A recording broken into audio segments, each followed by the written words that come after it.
Well, well, well, DOW2 fans. Look at this. It's another 2v2. Oh, wow. High level shit. They're even checking the player list to see who's laned up against who. We got Adila playing as the Warlock, who's going to be up against Piano and his FC. And we got Crisis playing as the FC, who's going to be fighting up against Best Noob with the Mech Boy. This is part of a 2v2 tournament. It's going to be an isolated game that I cast. Let's see how it goes, eh? Let's see. We're going to get that scout kill. Oh, turned around and attacked the power node. I feel like he might have got that scout, you know. But not too much to be gained there. Lyridon Frawl is the map. Pretty weird map. One that came fairly late into the life of Dawn of War 2. So I'll be honest, I'm not really an expert at the strategy on it. So we'll just have to wait and see. Nice little slugger engagement there. The Force Commander's already used his battle cry, so he's probably going to have to back out of that engagement. See what happens to the Force Commander down here. Yeah, yes, pull out quite early. Okay, but the Banshees are taking a nice bit of chip, but they're going to get into melee with attacks. Yeah, and with the Warlock coming along as well. No scouts to actually push them back, that's going to be a problem.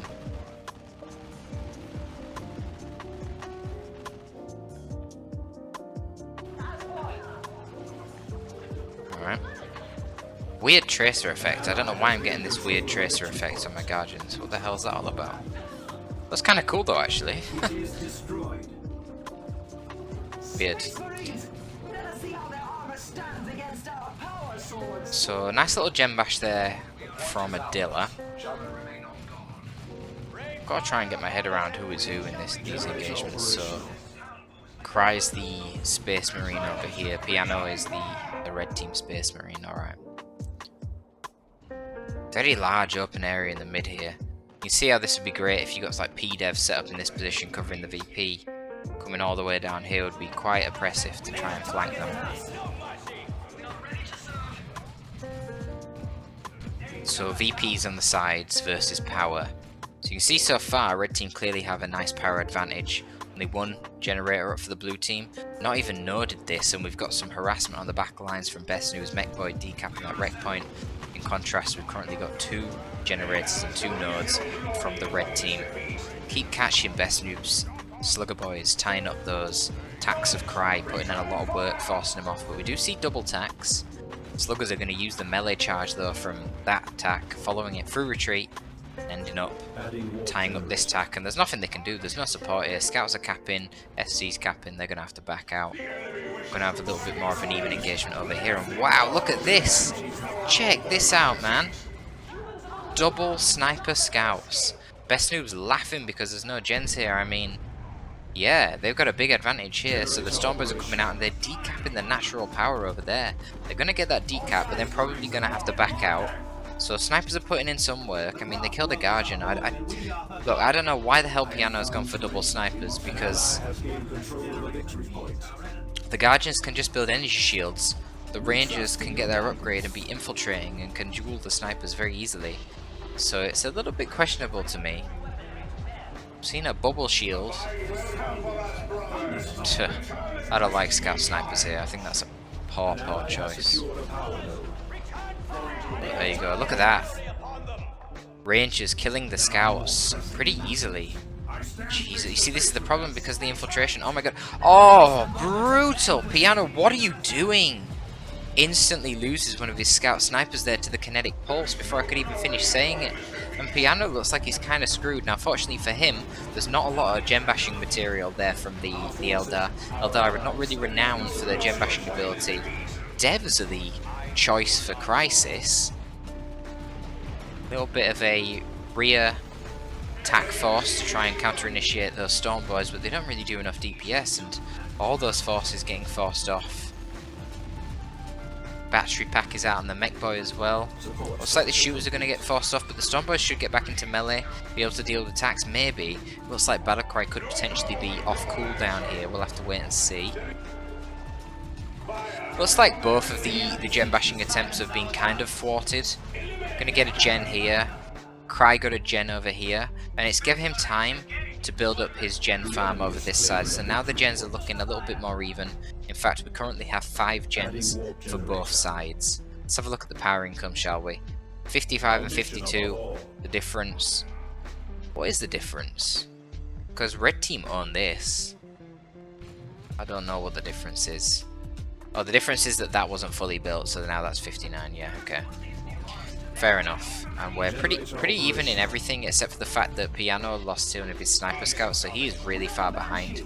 And yeah, I mean, man, these sniper scouts are ass against Eldar. When the Banshees are in melee, the sniper scouts are going to do basically no damage to them. So they're not free to destroy the gens now because the FC is here, but yeah, look, you know, you're spending a load of power to get that upgrade, and what has it done? It really hasn't done anything. I don't like it at all.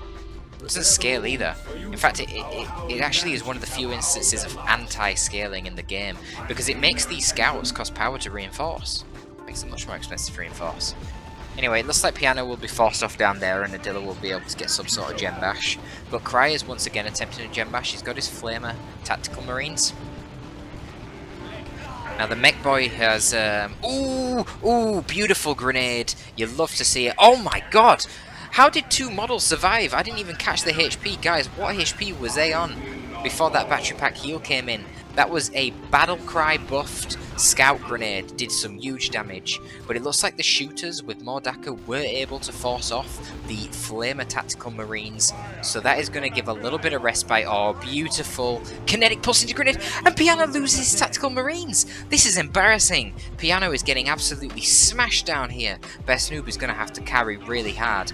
Now the advantage that Piano does have is he's already got to tier 2 thanks to Best Noob protecting his own gen farm in spite of all the pressure from Crisis. So he is getting the Razorback out. And once again we see the Rangers dominating the Scout Snipers in the 1v1 duel. If Scout Snipers want to be able to contest that, they're going to have to get the Sergeant, and they're going to have to get Infiltration. That makes them extremely expensive in comparison to the Rangers. But until they do that, they're not going to be able to contest the Rangers.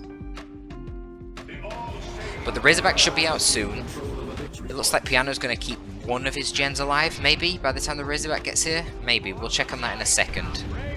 Best Noob's holding on as well as he can. It looks like Best Noob and Cry, basically everyone else, is getting into tier 2 at the same time.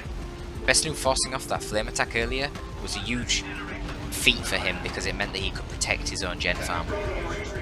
Able to get the kill on the FC as well. Pretty huge because this map is huge. So it's going to take a very long time for Adila to get over here and revive the FC. We don't see any webway gates in the base yet. We see a webway gate here and a webway gate in Adila's base, but the Razorback has actually identified this webway gate and should be able to get rid of it in quick time. Now Piano did lose his final generator, but Best Noob is carrying so hard right now, actually going over to Cry and bashing all 3 of his generators, in spite of being under pressure the whole time, in spite of having less gens because Piano wasn't able to hold his gens, whereas Adila was easily able to hold their gens. Best Noob is pushing back, putting on great pressure onto Crisis. So Cry's lost all his gens, Piano's lost all his gens. But there is a Razorback now. We'll see what he can do with it. I mean, Piano doesn't seem to be doing a whole lot with it, to be honest. I do suspect that he's not going to reinforce these attacks. Yeah, he will get the Stern Guard upgrade, which will be very good. I mean, that's going to save him a lot of requisition, 225 to be exact. And he wants Stern Guard anyway against Eldar. Now, in terms of threats here, we've got the Haywire Grenade coming out onto the Warp Spiders to slow down this Razorback. And then, of course, the Howling Banshees can attack it with their aspect of strength, doing heavy melee damage. Could kill this Razorback quite quickly if it mispositions itself. But we finally see the Sergeant on the Razorback, and he is going inside the Razorback, because even whilst he is inside the Razorback, he can detect. So no Bright Lance yet. Adila was hoping to get the ambush there with the Haywire and the aspect of strength, but I think the Razorback is too close to the base here. Yeah, there's not going to be enough time for the Banshees to do their job. They attempt a grenade, but it's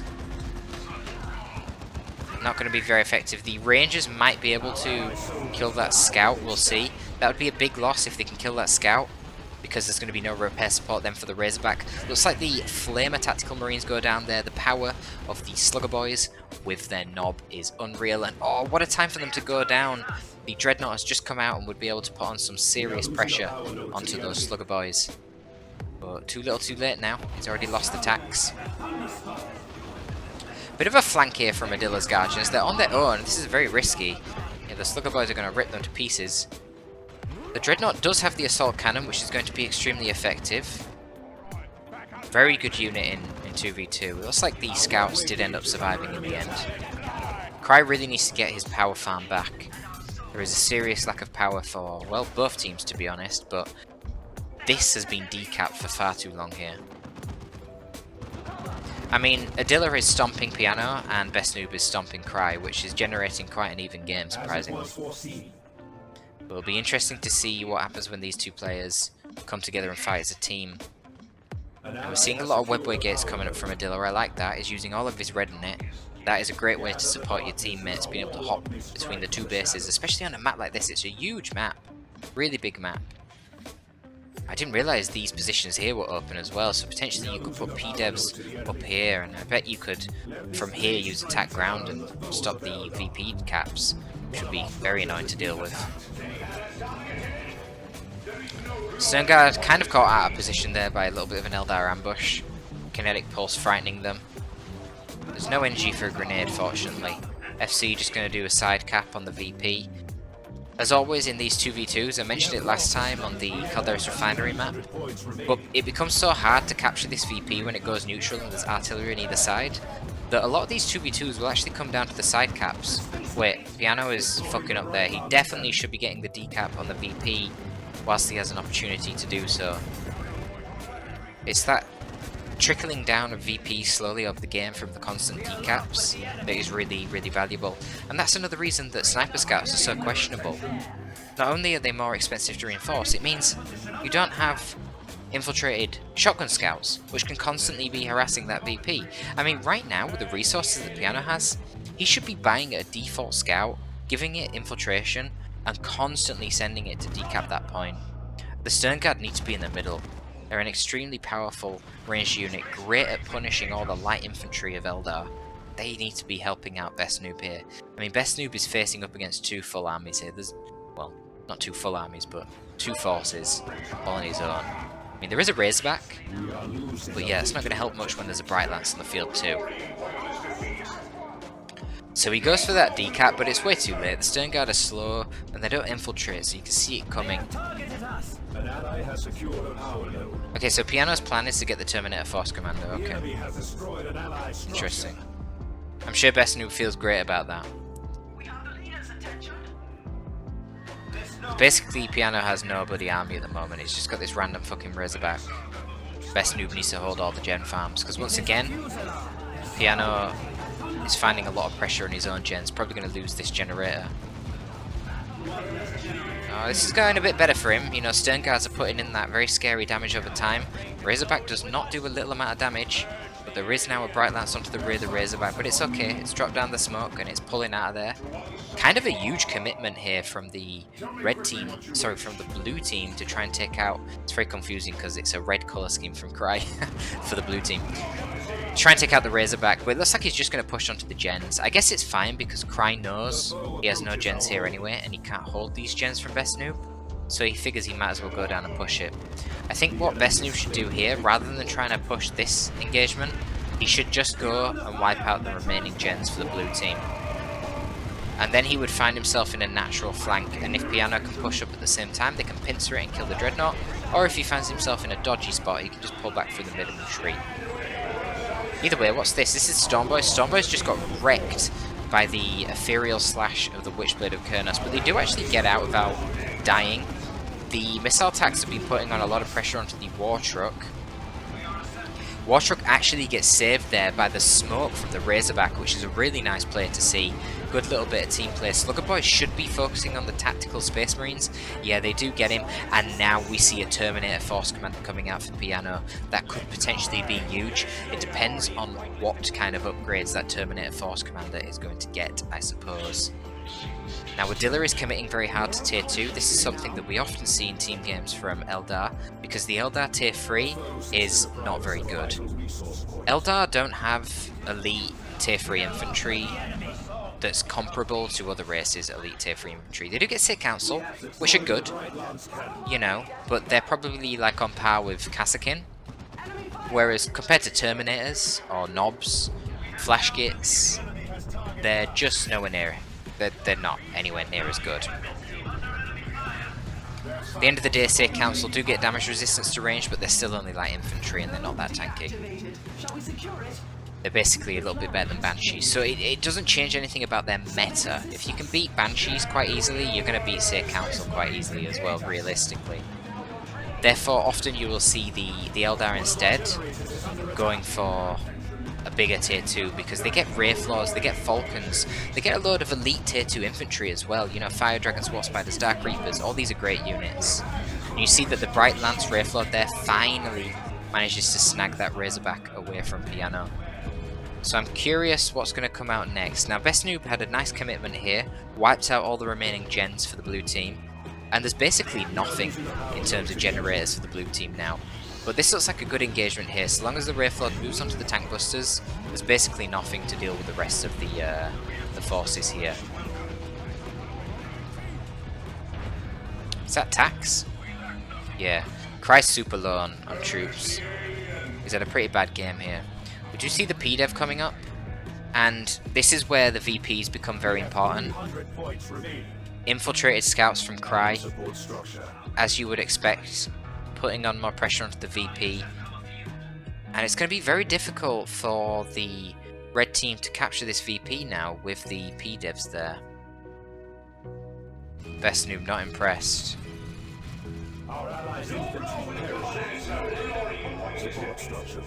Don't know why Piano said whoop.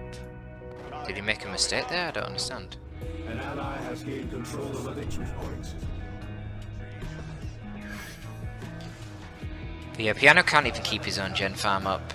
I think he was saving up for something else. I don't know why he didn't just drop ranged Terminators. Oh, he doesn't quite have the red, that's probably why. Figures there is a lot of pressure coming out now and he needs forces ASAP, so he's going for that Predator. But honestly, you know, I feel like I've said it in my 1v1 cast a lot. The Bright Lance Wraithlord, oh, great nade spike. The Bright Lance Wraithlord is not scared of a tank. 1v1 it will beat a tank, because it's got too much HP. But the thing is, if the engagement goes badly for the Bright Lance Wraithlord, it can't flee from a tank. Whereas if an engagement goes badly for the tank can flee from the Wraithlord. That's the difference. But still, in a straight up 1v1, the tank will lose to the Wraithlord with the Bright Lance. So, just because Piano's pulled out that tank, that does not mean this is over. So I'm not seeing an upgrade on the Terminator Force Commander as well, which I find quite odd. Why would you rush the Terminator Force Commander and then not even get an upgrade? Best Noob continuing to put on huge amounts of pressure with the flanks. Best Noob was actually... Hang on. Oh my god, are you kidding me? Piano is building power over here on Cry's natural power farm. What the heck is this? This is bizarre. The map has been split down the center in a very strange way. So this Predator has to be careful here, pursuing the Wraithlord. He must have seen the Bright Lance in the back. Yeah, he has. So he holds his ground.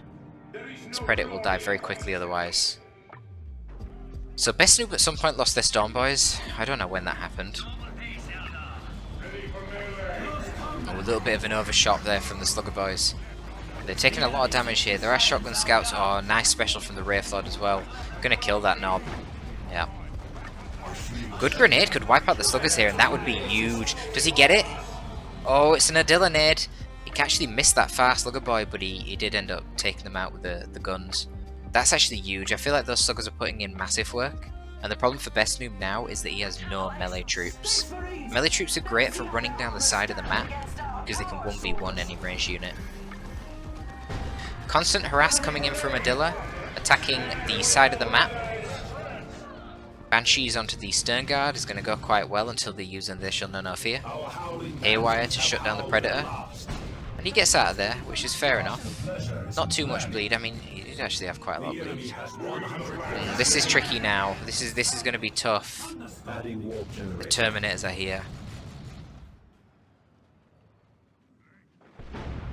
So the blue team obviously have an absolutely gigantic lead in terms of VPs, but right now compositionally they're facing some very elite forces from the red team.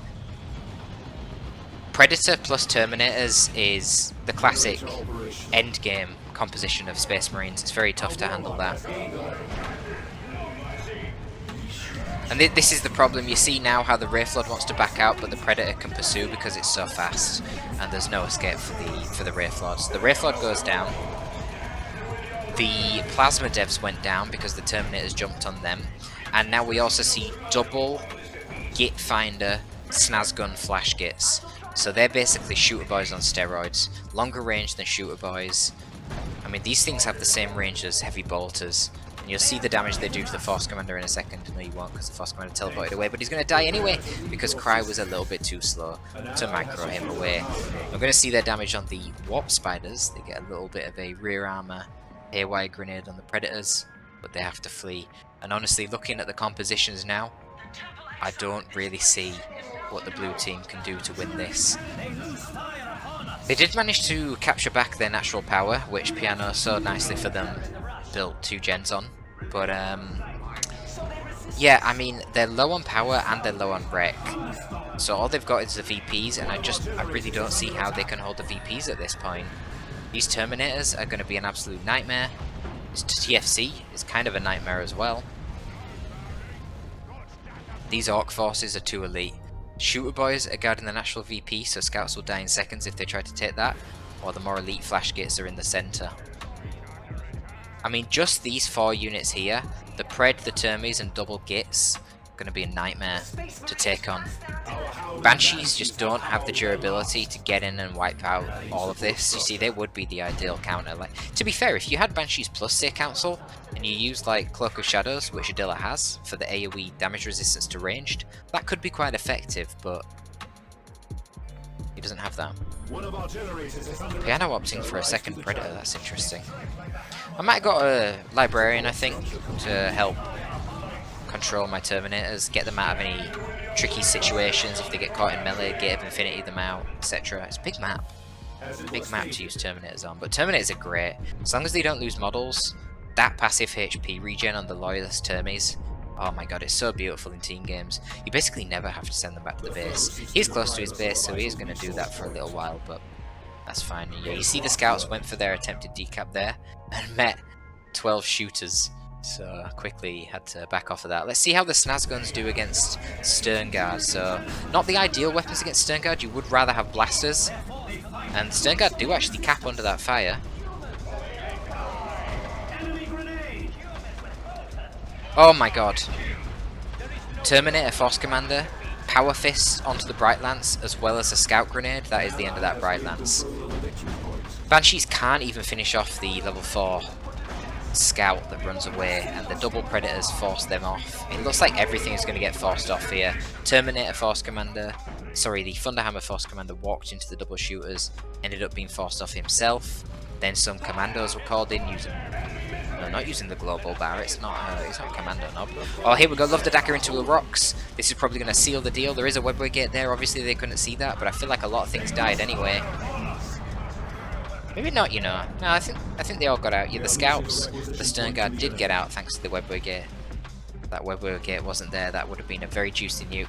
Quite unfortunate for Best Noob actually, because he obviously couldn't see that webway gate. But yeah, the red team own this VP, Sternguard's constantly capping it. I really don't like this. Sternguards should not be your side capping unit. They're too slow, and their damage is too elite. They need to be in the mainline engagements. Use your TFC to go cap the side. Or purchase some scouts, you know? Strange.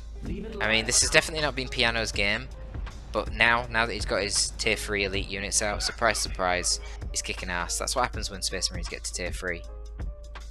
Poor Cry never got the opportunity from all the pressure that Best Noob put on in the early game.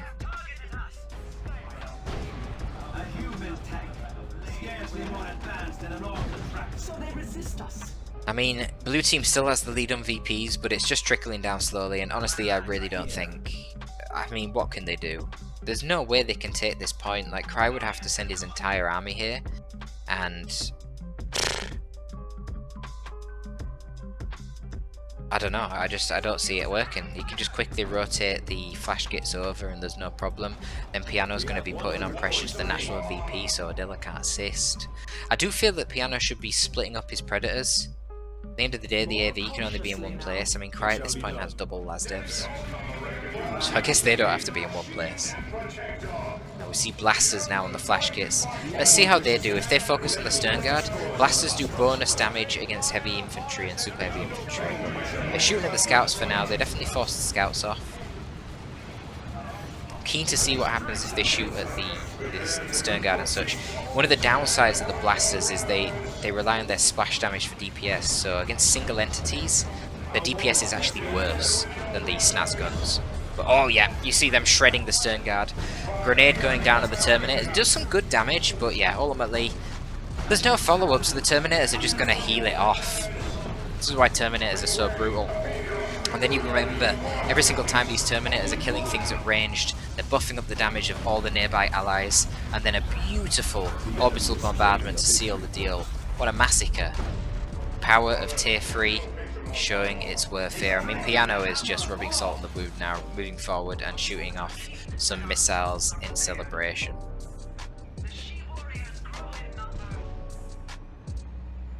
A nice bit of goading from Bestie. We are assembled. One of our structures is being attacked. But yeah, I mean, honestly, I think, well, Piano just played terrible, and Bestie played really good. Bestie definitely got the upper hand of Cry in the early game here, and basically saved Piano's ass. Adila played pretty good. I think Adila needed to help Cry out a bit more in the early game with web gates and such, but it's hard because this is a really big map. I don't like this as a 2v2 map. It's really hard to support your teammates, which, you know, if we want to do 1v1 lanes, then we'd play 1v1, right? Very, very big map. But in theory, with swift movement and with webway gates, the Eldar should be able to support their teammates. Unfortunately, Adila just wasn't able to do that. Then they found themselves locked into tier 2 against elite tier 3 forces, and yeah, it's hard, man. The Wraithlord put in some great work, but eventually, you know, you get one bad engagement up against a Predator. Like I said, yes, the Wraithlord does great against the Predator 1v1, but that's not what makes the Predator good. The thing that makes tanks in Dawn of War 2 so good is the speed. So if the Predator doesn't like its engagement, it just leaves, gets repairs and comes back. If the Wraithlord commits to a fight, it's too slow. It doesn't have an option to leave because the Predator will always chase it down and wipe it out. And that's what happened, and then Adila lost that linchpin of his composition, and then he lacked any serious AV. The Bright Lances couldn't withstand the power of the Gits and the Terminators, and so there was no real counter to the Predators. One of them did go down at some point. Anyway, that's the game, folks. Thank you for tuning in. I hope you enjoy these 2v2s. Do tell me down below, what do you think about this 2v2 content? Do you enjoy the 2v2 content? Do you want more 2v2 content, or do you prefer the 1v1s? Tell me in the comments down below. Please leave a like if you enjoy the content and subscribe if you want more. That is all from your boy Torpid, signing out.